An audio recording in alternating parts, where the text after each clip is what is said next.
Hi everyone. So today's unit that we'll be doing is legal research methods, which is L6187921. My name is Shazia Khan. The learning outcome we'll be doing is learning outcome 5, which is to be able to plan and prepare a legal research project. So, here you will try to plan what you want to do. You'll have picked your area and you're trying to get a research project together in regards to literature review and things like that, what kind of research you'll be doing and things like that. Before we go on to learning outcome 5, I wanted to give you a summary of what we did in the last learning outcome, which was learning outcome 4 in regards to being able to design legal research methodologies. So things like, looking at the different research that you'll be using when it comes to doing your legal research project, things like, questionnaires, whether you would do surveys, whether you would do things like, primary or secondary research, that's really important, qualitative or quantitative. So we looked at the survey. So we looked at different methods of research in learning outcome 4. We also looked at data in regards to primary and secondary sources. And we looked at the issue of how to identify and how to make sure that the research and the information you're using is sufficient, reliable and valid, because it's really important that you are able to get information together that is really is valid and sufficient and credible, to be honest, as well, around your research area. So we looked at the element of what research is, why it's so important, why there's a need to do legal research, things like, researching cases, statutes, regulations, case studies, to help you identify what your research is, but also help you analyze any sort of materials around your research area. We also looked at, in learning outcome 4, research methodologies, and then I mentioned earlier things like what type of data you will collect as an individual to complete that research project. So whether it's qualitative data or quantitative data, who to collect it from. So what audience you're going to use, whether it will be the sampling strategy and then how to collect it. So the collection method. We also looked at, in learning outcome 4, is how to analyze it, so the data analysis. We looked at 4.1, which was to critically evaluate relevant research methodologies that can be applied to chosen research areas. So here you will have your chosen area, what you intend to do your research around, and why this methodology is so important around doing the research. So, the whole point of doing the methodology is that you identify methods that you can use to complete your research project. It's really important that you're able to get, and it's one of the most important parts of any sort of research is trying to get all the research together, which is again viable, sufficient and valid. We looked at ways to test sufficiency, reliability and validity of research, to identify the quality of the research, to look at the research techniques, to measure validity, and it's important when you're creating a research to design, plan your methods, especially when you're using quantitative research. There's different types of research that you need to look at. You need to look at things like how you can improve methods that are reliable and valid. Discuss important thing when it comes to doing a research project is put a plan together. It's really important that you are able to plan your research, what you intend to do, your methodology, your literature review, your results, whether they are reliable and valid. Also need to look at, the consistency of your results as well. and conclusion, if the reliability and validity was a big problem when finding research as well. We then went on to look at 4.2, which was in Learning Outcome 4, which was to justify the methodology selected in terms of research. So here we looked at definitions of a primary and secondary research and what each one identifies.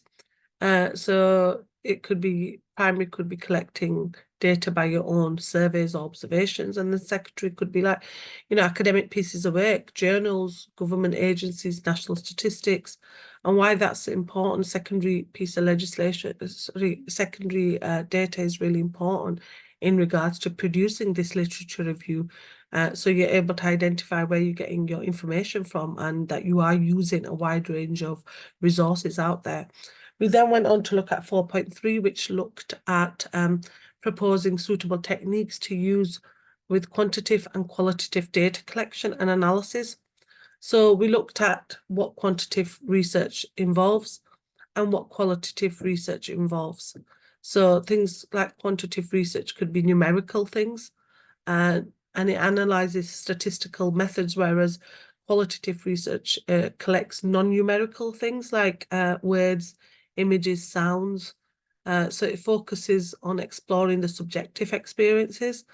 We looked at data collection methods, surveys, observational studies, case studies, and how they would be used in regards to the research, whether there's a need to use this kind of methodology to do the legal research project. We then went on to look at why data analysis methods, different types of qualitative research include things like thematical analysis, discourse analysis, narrative analysis, imperative analysis, and visual analysis. So we looked at these kind of analysis in regards to the different types. We looked at qualitative data collection, such as, again, mentioning ethnography, focus groups, interviews, literature review. And we then went on to look at literature search and review. What's the difference between a literature search and a review? So the term literature search is the fact that they refer to different processes, literature search and review. A literature search is basically a process of seeking out and identifying the existing literature related to the project that you want to do, while literature review is an organised synthesis of the information found in the existing literature, which you have to do as part of your assessment. You've got to produce a literature review. We also looked at ways to reference sources. So, why reference is so important, why we should have consistency when citing references in the main text and a reference list, how important that is to provide at the end, a bibliography reference list of all the sources. And the most common method of referencing that is used in most institutions in the UK is the Harvard referencing system, which it looks at identifying in the main text things like the author, the date, citations in the main text, and then the full citations in the reference list or bibliography towards the end. Now, there are lots of, which I mentioned earlier, there are lots of different websites online that could help you do your referencing and help you if you don't know how to do it. And a good one which is used quite a lot is something called Neil's Toolbox. And that's really important in regards to putting your references in. But make sure when you're doing, your referencing and sourcing everything, you are able to reference everything. And we also looked at the importance of research methodology in regards to doing the legal research project, and also how it's there to identify and ensure that results obtained through doing this research are valid and reliable. and the different types of research that can be used, qualitative, quantitative surveys, interviews, and we also looked at primary and secondary research. So this is the end of learning outcome 4. We're going to now move on to doing the learning outcome 5, which is the final learning outcome, and then we will go on to the assignment discussion. So learning outcome 5 is to be able to plan and prepare a legal research project. So the indicative content, so a report format, title, this is what will be needed in doing this research project. Acknowledgements, which looks at things like, thanking maybe your tutor, your family, any acknowledgements you want to do. Contents page, which identifies what you are doing in regards to within the research. So this identifies which page the information is on. An introduction, which is really important because it identifies the overall introduction to what you wish to do. So the background, the overview, summary of your literature review, what you intend to do, what literature you intend to use, research methods used, findings, recommendations, references, bibliography, appendices, for example, questionnaires, surveys, referencing again, Harvard referencing, the use of bibliography and referencing systems to assure quality of data handling. Reflection on your own research goals, and here is the SWOT analysis, which we'll go through later on in more detail. Quality issues, so the legal and ethical considerations of data management. If there aren't any legal issues on using such data, why and what are the legal implications? Copyright, is reciprocity and trust, conflict of interest while conducting research. The use of bibliography and referencing systems to assure quality of any sort of data that you are handling, because it's really important to reflect on your own research goals and to identify these quite early on, so you make a plan and prepare these. So the first part is to plan a legal research project, and that's really important in regards to where this starts. So it's at the important stage. So the planning stage of any research is really important. It identifies what you intend to do and how you intend to do it. The single most aspect of legal research is the need to plan. For any sort of project, for any sort of dissertation, thesis, you need to make a plan. Make sure you outline, what you intend to do, how you intend to do it, and how you intend to collect your data, and it's really important that you plan everything, because research planning is one of the important bits. A solid plan will, give you a good research plan, and it's literally, a roadmap to what you intend to do. If there's any sort of, issues around it, and you're looking at how you intend to identify your goals, what methods, again, what you'll be using, and your timeline. Timeline is really important in regards to planning. It identifies like things like defining what your focus methods are, what your goals are, from start to finish. So it's really important that you have, a good plan in place. And it also looks at, different kinds of analysis, your sources, and it looks at, trying to explore, describe, and, explain things. So it's really important that you have a plan in place with your mission and your goal towards the end. It's there to help you, but like it said, like it says there, it's a roadmap, guidance, support for you, and it, focuses on what you intend to do and your final, a final overall, goal, trying to reach that overall goal. So it's like a hierarchy of what you intend to do, how you intend to do it, and how you intend to achieve it. So it's really, really important, when we put a plan together, outlining things like your research questions, what methodology you're going to use, things like determining sample sizing, and determining, the data analysis methods that you will use, who the participants will be, what your clear objectives are, you know, of this paper. So it's really important you have a good plan put in place. So a research report is normally organised in sections, which we mentioned a little bit earlier, such as introduction, which introduces the reader to your perspective on a brief introduction on the background topic area, your findings, recommendations, and any sort of evidence.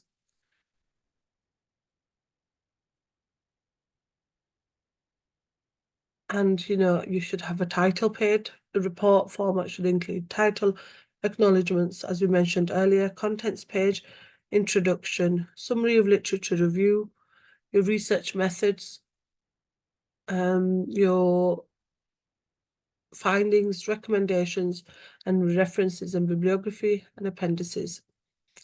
So reflection on your own research goals. So the SWOT analysis, what a SWOT analysis is a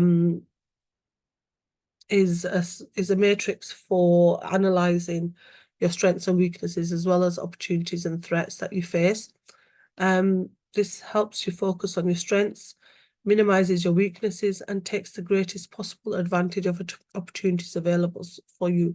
And it's really good to use in any sort of a working environment. So you could review your weaknesses and, you know, look at any sort of opportunities available for you. So it helps you potentially to look at identifying and analysing certain points that, you know, may apply to putting together SWOT analysis. So plan legal research project and present that as a written report. So this is one of the elements that you need to be looking at in regards to planning. So plan a research project. So it's important that the proposed research is realistic and feasible so that outcomes can be achieved. You know, looking at a research project, it's really important that you sit down and, you know, identify what areas you want to look at, what gaps you want to look at, because, you know, to just say I want to do an example, I want to do a legal research project on cybercrime, and you've not researched or planned anything, it would be difficult for you to get all the sources together and look at a feasible outcome towards the end. So you need to research your area. Your overall aim is to produce a proposal that is clear and coherent, and that's, you know, without using any sort of jargon that the other person does not understand. You need to make sure that you are describing what is important, why it's important, and why you intend to conduct this research, but make it clear. And it's a guide, a research proposal is a guide for your research plan and making you feel organized as well. So research context, some things to consider. You will need to explain the context in which the research sits. Questions that might include things like what you could ask yourself is, what is the general theoretical area in which you will be working, and specific aspects of that area that you will focus on inquiry? What is the problem, shortcoming, or gap, as we mentioned earlier, in the area you would like to address? So there may be another example that I could give you that someone has done a research paper in is the issue around forced marriages, or the issue around domestic violence. And what are the gaps in that? I mean, in forced marriages, the fact is that there's not enough protection. How do you identify that there's a gap in that kind of area? We have the forced marriage unit, but is everything, all the data accurate? So these are things that you need to look at when you're preparing a research project, whether there is, you know, for you to look at, whether you can have any, you know, if it's an area that's got a lot of resources out there. What are the specific objectives for the proposed research that you follow from this? So what you intend to do, what your objectives are, and what you intend to meet towards it. Why is the proposed research significant, and why does it matter, either theoretically or practically? What are the specific objectives for the proposed research that follow from this? So what your objectives are, and why is the proposed research significant? Why does it matter? For example, if you have a passion for doing that area, if you teaching, if you're looking at, you know, in the future, looking at working with the forced marriage unit or anything like that, you know, you want to work in immigration or family law, you know, you will look at why does it matter? Why do you need to identify elements of it? Why do you need to focus on that specific aspect and what your focus is around? So a written proposal, a research proposal is a structured formal document that explains what you plan to research. So your research topic, why it's worth researching, so your justification around why you want to research that area, is there methodology there, whether there's a need to investigate your methodology and plan it, so you know whether it's worth getting that research around it. So you know, and here there is a video on identifying how to write a research proposal. So in your own time, please have a look at that video because it's really interesting and looks at, you know, how to write a good research proposal. Research proposal examples. So writing a research proposal can be quite challenging, but a good starting point would be to look at some examples. And we've got an example of a research proposal here that you could just go onto the links and go into that one. So we'll look at the first one. They are not around the areas that you are working around, but it gives you an idea. So the first one is on a sample research proposal with comments. So this is just identifying what the person is going to do, conceptual for schedule constraint management. It looks at the problem statement. It looks at the objectives, what the literature review, methodology, and the references. So this is quite a good one to look at, quite a brief one that you can look at in regards to what is expected of you to do in your legal proposal. So these are some that I've got the list on there that you could have a look at. So you've got an example research proposal 1, and then an example research proposal 2 that you can look at in your own time. So ways to test sufficiency, reliability, and validity of research. So to ensure validity and reliability in research, researchers must follow several strategies. Firstly, careful planning, and we said that is crucial at the start of any sort of research project. It involves deep understanding of the research area, you know, trying to do something around your research area. You need to make sure you understand the, excuse me, the area, because you need to have clear aims and clear objectives of the research proposal. Also look at how you would collect data, whether the data is valid and reliable, and how you would minimize any sort of errors and data in regards to collecting this data. You would also look at the analysis of data, statistical methods, and look at, you know, your findings as well, whether it's crucial, how the results of the data, the research would be part of your study, and reproducing sufficient detail about methodology. And it's really important that, like we said, planning is so important part of a research project, but you need to make sure that you are using the right methodologies for that research project. We then went on to look at 5.2, looking at which is critically evaluate your own skills and knowledge with reference to intended outcome of the research project. Quality issues, and we looked at good quality research provides evidence that is robust, ethical, stands up to scrutiny, and can be used to inform policy making. Research is really important, and the quality of research must ensure that you've got like permission to get that research and approve that research, especially when you're doing a research project. So it's really important, and it's the most integral part of any sort of proposal. Ethical principle, and this is again is a really important principle in regards to things like, you know, being able to conduct the research, you know, the goals of ethical research, why it's so important, why must we take ethics into account when doing the research, protecting things like the rights of research participants, enhancing any sort of research validity. You know,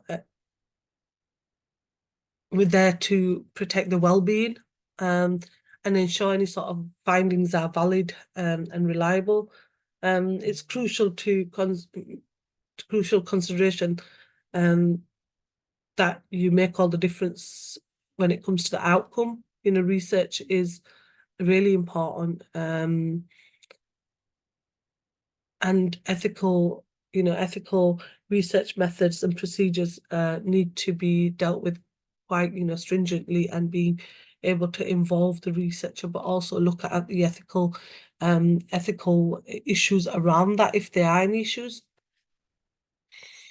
The principle of confidentiality, another really, really important issue around confidentiality, is trying to look at removing all sorts of identification from your report about the participants, so that you are protecting their personal data, because that's really important. As a researcher, you need to start with a clear understanding of what confidentiality and privacy actually means, and they make sure that to prevent any sort of unauthorized data collected from participants, so protecting the data, any sort from disclosure of unauthorized individuals or any sort of groups, trying to keep them away from any sort of issues around it. So a researcher must obtain that issue of trust between the researcher and participants, so that the information that they are giving is, quite sensitive information, so you can't disclose it to anyone that's unauthorized.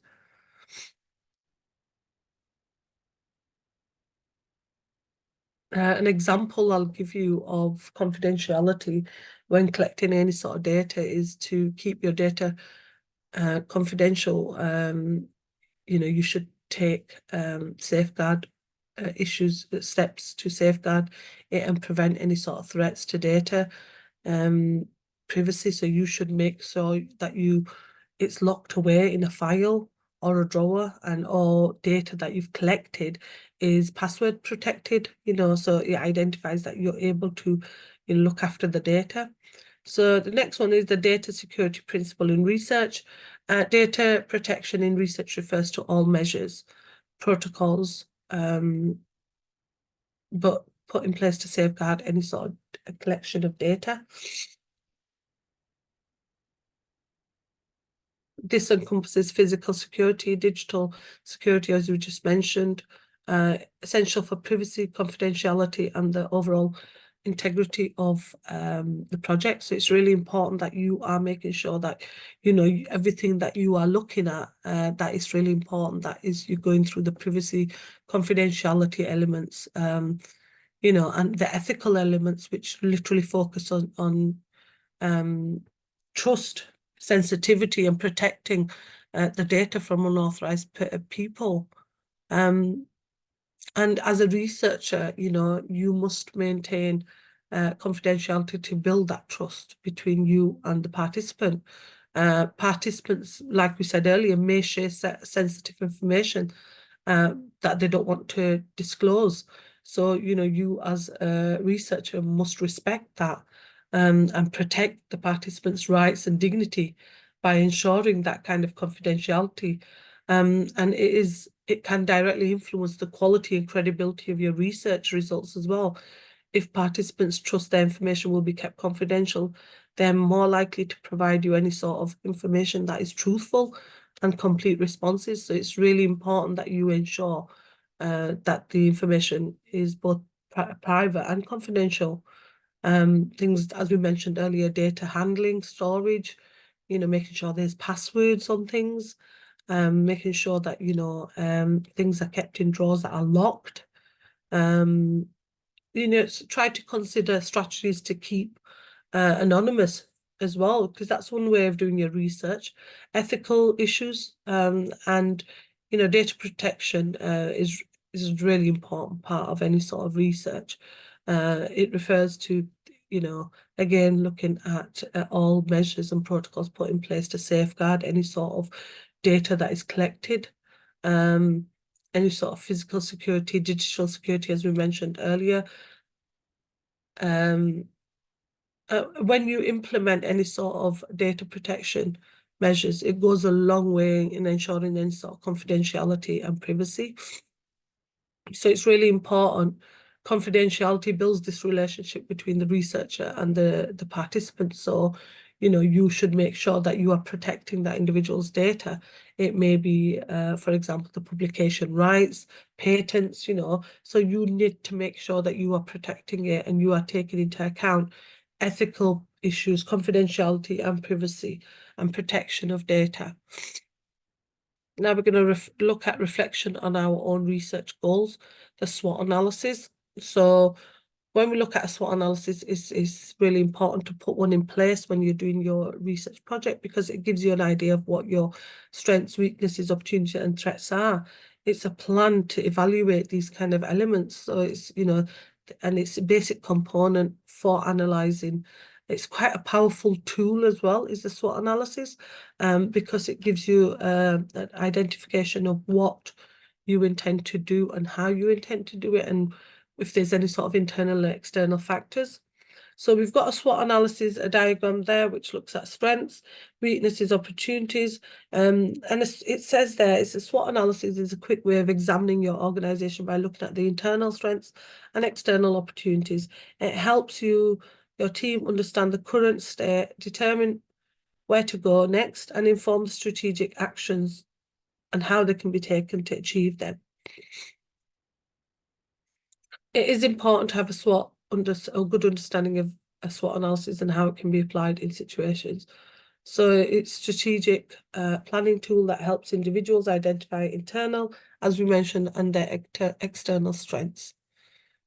When doing a research paper, you know, start with a strong introduction, state the objection, and focus on your SWOT analysis.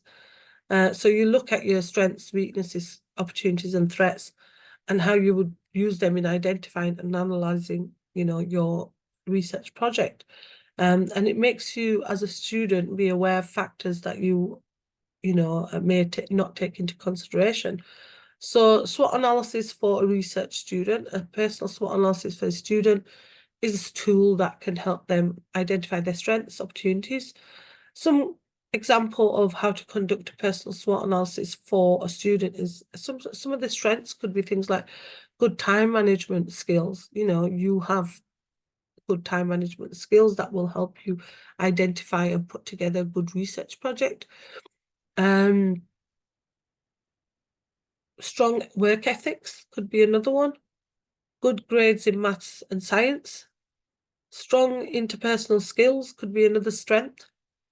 Weaknesses could be procrastination, difficulty with public speaking, so doing presentations, things like that. Lack of experience in leadership roles. Inconsistent exercise habits. Opportunities could be things like internship, opportunities in the field of study.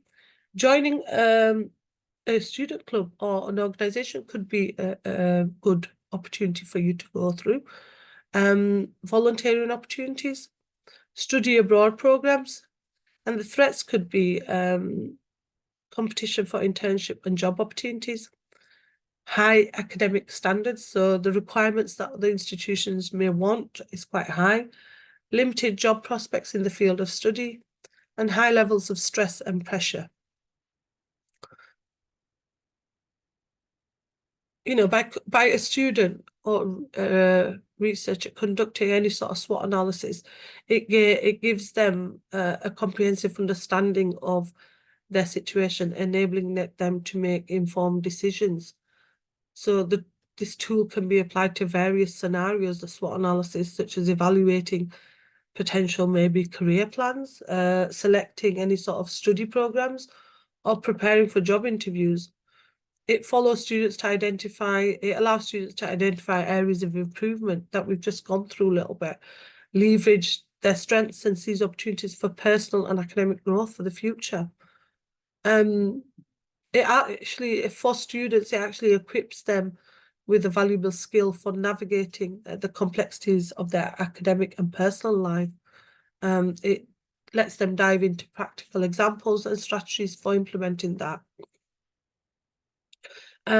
a sample of an example, sorry, of a SWOT analysis for student analysis would be things like if they wanted to choose a career path, the strengths would be that they would have strong communication skills, they have the ability to work in a team, and the weaknesses could be for choosing a career path could be lack of experience in the desired field. An opportunity would be growing demand for professionals in that field, potential for career advancement, and the threats might be there might be high competition in the job market.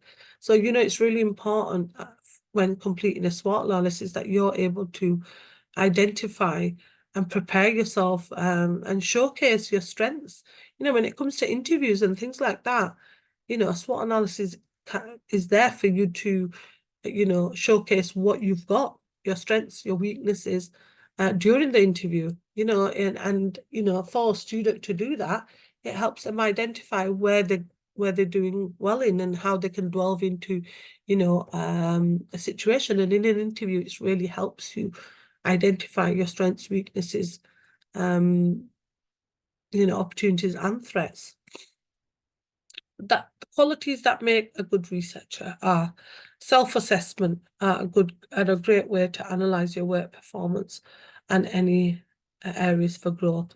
Self-assessment is really important as a researcher. You know, you need to always look at your elements of self-assessment, you know, and assess yourself, whether, you know, that is a need that you need to look at, and, you know, ask yourself questions, because, you know, it's element is one, you know, is one part of, you know, it's where you would look at your work and review it, and it aligns with reflecting on your work, you know, why it's important, and how it's going to make you develop your learning. The ability to ask questions that sometimes take you out of your technology center comfort zone. One's dedication to conduct the research in an honest, carefully controlled manner. Learn to write your paper up clearly and honestly, you know, so identify how you're going to write your paper, what you intend to do, how you intend to do things. Even if it takes you a long time, even if you're identifying, again, this example, even if it takes you 15 drafts, make sure, you know, you're writing a good paper and it's clearly and honest. As a reviewer, evaluate what is in front of you, not the could have done, would have done, needs to be done. Is the study well conducted, with all controls, you know, clearly presented? That's really important, you know, whether what you've put in place, the project areas, clearly identifying what you need to do, how you intend to do it. You know, self-evaluation is really good. It gives you an idea of, you know, what you intend to do, how you intend to do it, but reflecting on yourself, you know, reflecting on the effectiveness of what you intend to do. It helps you improve things. It helps you implement new ideas. So make sure you are looking at that in regards to this.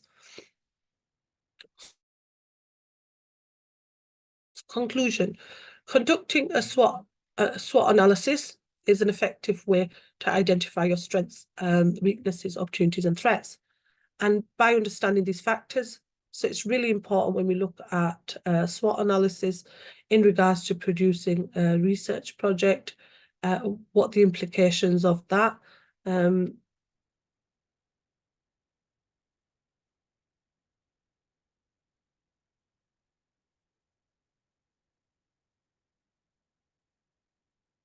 You could identify your strengths, weaknesses, opportunities, and if there's any sort of threats in the way, because you will be able to do that in regards to producing a SWOT analysis. You know, so it's important. It defines your goals, what your strengths are, what your analyzes and prioritizes things, you know, what you want to consider, you know, what you can identify any sort of weaknesses in regards to maybe you can't get the resources, maybe it's difficult to, you know, get any sort of,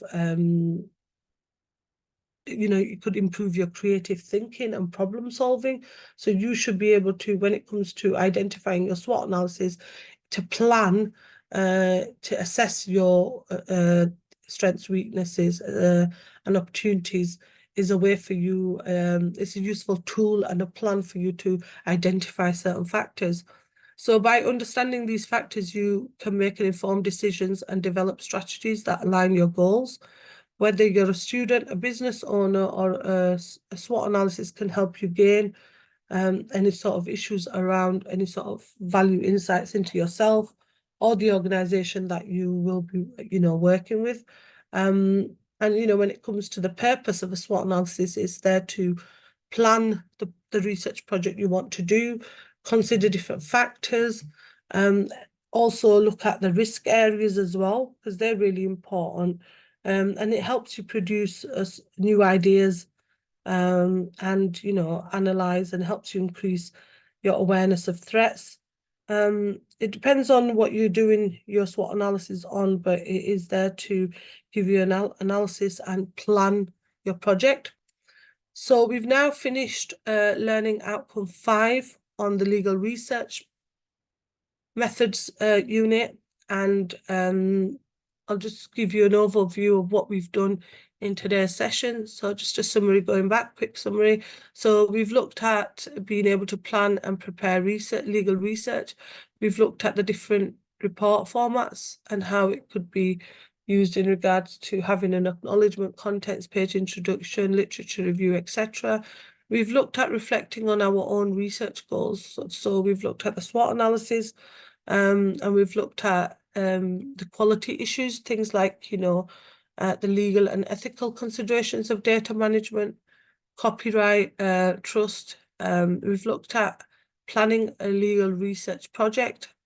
We also looked at the elements of SWOT analysis, how it would apply to when we're doing a research project.